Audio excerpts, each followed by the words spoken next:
The Anglo-Zanzibar War was a military conflict fought between the United Kingdom and the Zanzibar Sultanate on the 27th of August 1896.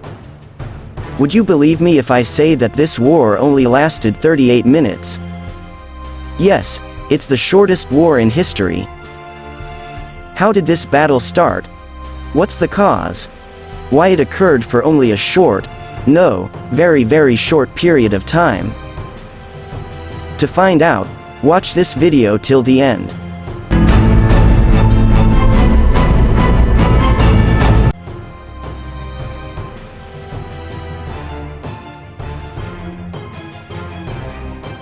Zanzibar was an island country in the Indian Ocean, off the coast of Tanganyika. Today it forms part of Tanzania. The island had been under the nominal control of the Sultans of Oman since 1698 when they expelled the Portuguese settlers who had claimed it in 1499. Sultan Majid bin Said declared the island independent of Oman in 1858. The United Kingdom, after noticing that, recognized it and split the Sultanate from that of Oman. Barghash bin Said, the second Sultan and Khalid's father, had been forced by British ultimatum and a threat of blockade to abolish the slave trade in June 1873. The subsequent sultans established their capital and seat of government at Zanzibar town, where a palace complex was built on the seafront.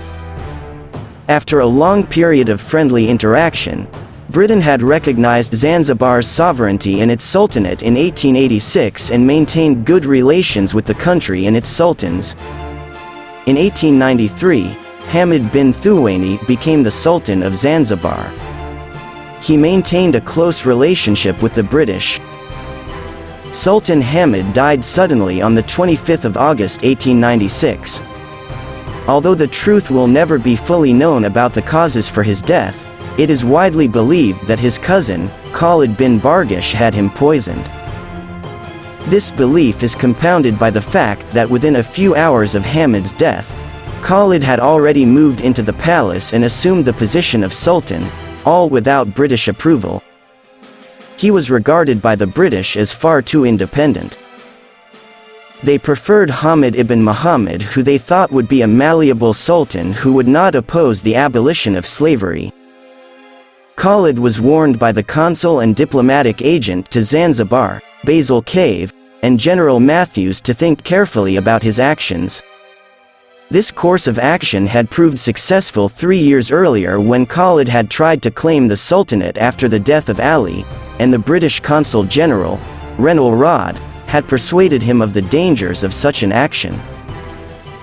Khalid ignored these warnings and instead started gathering his forces around the palace. By the end of the day, they numbered 2,800 men armed with rifles and muskets. The majority were civilians, but the force included 700 Zanzibari askari soldiers who had sided with Khalid.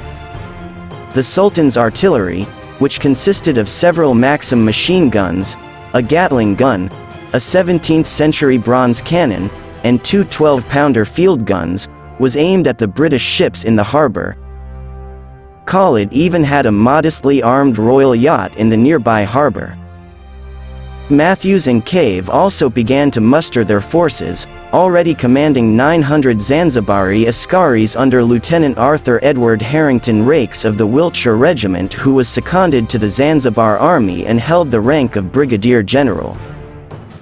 The British also had two warships anchored in the harbor, the HMS Philomel and the HMS Rush, and troops were quickly being sent ashore to protect the British consulate and to keep the local population from rioting.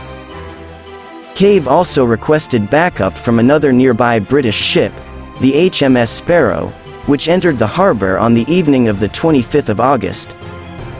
Some concerns were raised among the British diplomats as to the reliability of Rake's askaris, but they proved to be steady and professional troops hardened by military drill and several expeditions to East Africa. The Sultan attempted to have the U.S. consul, Richard Dorsey Mohan, recognize his accession, but the messenger was told, as his accession had not been verified by Her Majesty's government, it is impossible to reply. Oof. What a tough situation for the Sultan. If the British wanted to end this situation peacefully, the Sultan would probably go through with it. That's what we are thinking, right? Well, the British actually sent messages to Khalid requesting that he stand down his troops, leave the palace and return home, but these were surprisingly ignored, and Khalid replied that he would proclaim himself Sultan at 3 p.m. Cave stated that this would constitute an act of rebellion and that Khalid's sultanate would not be recognized by the British government. At 1430, Sultan Hamad was buried, and exactly 30 minutes later a royal salute from the palace guns proclaimed Khalid's succession. Even though Cave had a significant armed presence in the harbor, he knew that he did not have the authority to open hostilities without express approval of the British government. To prepare for all eventualities, he sent a telegram to the Foreign Office that evening stating, "Are we authorized in the event of all attempts at a peaceful solution proving useless, to fire on the palace from the men of war?" Whilst waiting for a reply from Whitehall, Cave continued issuing ultimatums to Khalid but to no avail.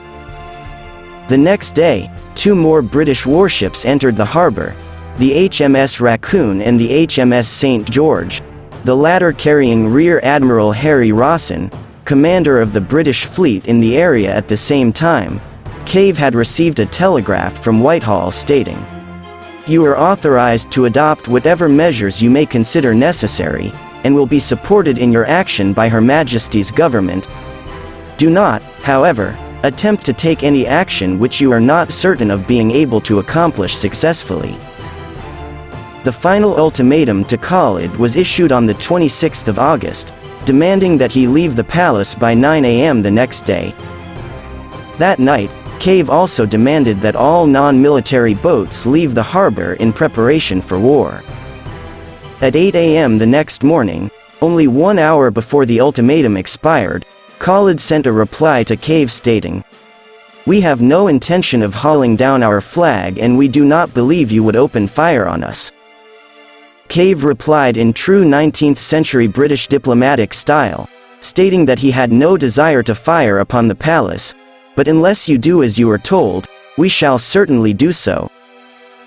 That was the last Cave heard from Khalid. At 9 a.m. the order was given for the British ships in the harbor to begin bombarding the palace. At 9:02 Her Majesty's ships Raccoon, Thrush and Sparrow opened fire at the palace simultaneously. Thrush's first shot immediately dismounted an Arab 12-pounder cannon. The majority of Khalid's artillery had been destroyed and 3,000 defenders, servants and slaves were present in the largely wooden palace. It started to collapse and there were many casualties from the high explosive shells. There were initial reports that he had been captured and was to be exiled to India, but Sultan Khalid escaped from the palace. He is said to have escaped through a back exit of the palace, leaving his servants and fighters to defend the palace alone. By 9:40 the shelling had ceased, the Sultan's flag pulled down, and the shortest war in history had officially ended after only 38 minutes. It was a short war but the casualty rate was surprisingly high with over 500 of Khalid's fighters killed or wounded, mainly due to the high explosive shells exploding on the palace's flimsy structure. A British petty officer was also severely injured, but later recovered in hospital. Although the majority of the Zanzibari townspeople sided with the British, the Indian quarter of the town lost 20 of their inhabitants in the chaos and suffered from opportunistic looting. With Khalid gone, the British placed Ḥamud bin Moḥammed, who was favored by them as Sultan, to the throne of Zanzibar with much reduced powers. But where did Khalid go? He, Captain Saleh and around 40 of his loyal followers sought refuge in the German consulate following their flight from the palace, where they were guarded by 10 armed German sailors and marines while Matthews stationed men outside to arrest them if they tried to leave. The British made repeated calls for his extradition but the German consul, the recently posted Albrecht von Reckenberg, later governor of German East Africa, refused to surrender Khalid to the British as his country's extradition treaty with Britain specifically excluded political prisoners. Instead, the German consul promised to take Khalid to German East Africa without him setting foot on the soil of Zanzibar again. Great. Khalid's free from arrest. Woohoo! Sadly, no. Khalid was finally captured by British forces in 1916, during the East African campaign of World War I, and exiled to Seychelles and St. Helena before being allowed to return to East Africa, where he died at Mombasa in 1927. The British punished Khalid's supporters by forcing them to pay reparations cost for the shells fired against them and for damages caused by the looting, which amounted to 300,000 rupees. Sultan Hamad was loyal to the British, and after several months, he abolished slavery in all its forms on order of the British government. The British protagonists who participated in this war were highly regarded by the governments in both London and Zanzibar, and many were rewarded with appointments and honors. Now, what do you think about this war? Was this necessary? All the casualties and destruction just because Sultan Khalid's arrogance of wanting the throne only for himself. He fought a war he knew that he definitely could not win, and later escaped, leaving his servants and fighters alone to defend the palace. Leave your thoughts in the comments below. As always, tap the thumbs up icon and subscribe to this channel. It helps my channel to grow. I'll see you all in my next video. Thanks for watching.